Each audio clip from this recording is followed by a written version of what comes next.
देखो आम सरकार अभिमुख्य पूरा स्पष्ट आमर पशु संपद विकास और गोमातार विकास सरकार विभिन्न प्रकार पदक्षेप नहीं जमती कि आमे गोशालार मध्य आमे कथा कहिचु जे आमे 5 वर्ष भितर ओडिशा रे 200 गोशालार व्यवस्था करिवु एवं सरकार तरफ सब्सिडी व्यवस्था रही जो माने कि अप टू 150 गाई पर्यंत 52 लाख पर्यंत कंस्ट्रक्शन पाई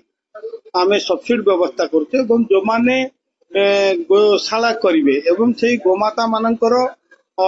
दैनंदिन खाद्यर व्यवस्था मध्य सरकार करबा पाई दिन को 54 टंकार व्यवस्था करा जायछि जा फल कि आमर जो विभिन्न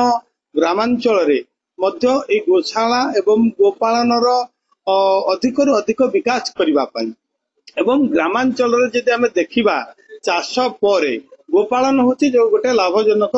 आमर व्यवसाय कहले अच्युत हबो नाही एई दिगर मते ग्रामांचल युवक मानक महिला मानक सशक्त करबा पाई स्वावलंबी करबा पाई आर्थिक विकास क्षेत्र मध्य गोपालन सहयोग करि परिबो तेणु आमे सरकार तरफ सब्सिडी व्यवस्था मध्य गोपालन दिगरे करा जायछि जंती साधारण वर्ग को 40% एवं एससी एसटी हरिजन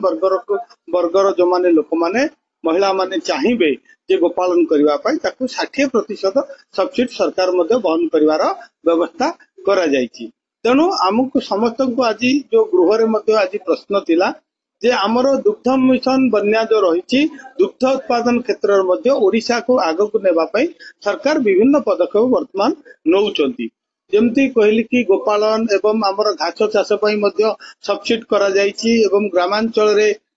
गोपालन करबा पाई महिला मानकु मध्य महिला उद्योगी मानकु आमे प्रोत्साहन करूचे तेणु विभिन्न दिगरे आमे समस्त ओडिशार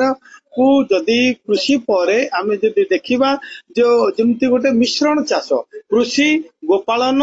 एवं आपनकर मत्स्य चाष एई दिगरे मध्य सरकार प्रोत्साहन वर्तमान दउछन